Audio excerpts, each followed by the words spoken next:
Bienvenue sur la Grande Barrière de Corail. Attention à ne pas toucher les coraux. C'est un site préservé et nous voulons qu'il le reste. Ces touristes américains s'apprêtent à plonger au beau milieu du plus grand récif corallien du monde. Je suis très impatiente.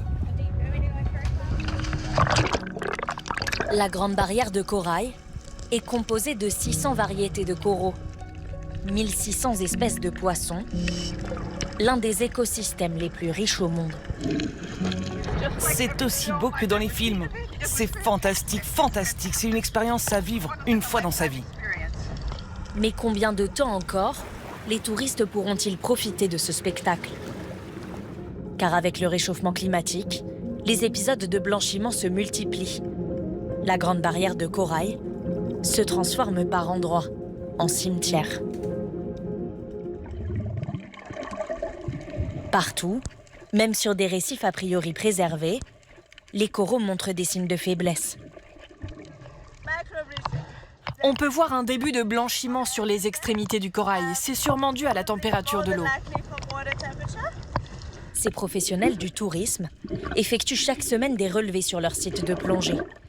Ils notent l'état de santé des coraux, recensent les poissons, neutralisent les espèces parasites, un travail indispensable à la préservation du récif, mais aussi du tourisme, qui rapporte chaque année près de 4 milliards d'euros à l'Australie.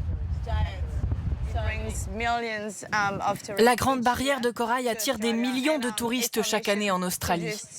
On veut s'assurer que le corail soit bien préservé et que les touristes voient la beauté de cet environnement. Chaque récif compte.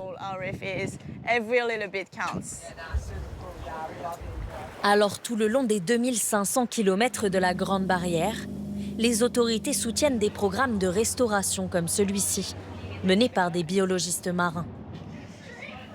Voilà les outils que nous allons utiliser aujourd'hui pour planter des coraux. Elles n'ont que quelques heures pour restaurer un maximum de récifs. Le programme repose sur une cinquantaine de pépinières comme celle-ci. Les coraux grandissent ici pendant 2 ans avant d'être coupés et fixés sur des récifs naturels. Ces biologistes ont déjà replanté plus de 100 000 coraux depuis 2018 et aidé à repeupler des récifs en péril. On veut aider ces récifs à résister aux futurs défis climatiques. On ne prétend pas vouloir sauver toute la Grande Barrière de Corail. Nous travaillons à une échelle locale, mais on sait qu'on fait la différence à cette échelle. Pour sauver son joyau sous-marin, l'Australie fait venir du monde entier les meilleurs spécialistes des coraux. Des centaines de chercheurs travaillent ici à la restauration de la Grande Barrière et à son adaptation au réchauffement des eaux. Nadine Boulotte est une scientifique française, originaire de la Guadeloupe. Alors ici, c'est ma pièce expérimentale où nous faisons toutes nos expériences.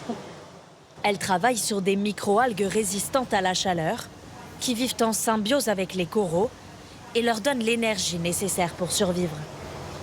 Les scientifiques ont introduit des algues dans ces fragments et les ont testées en mer.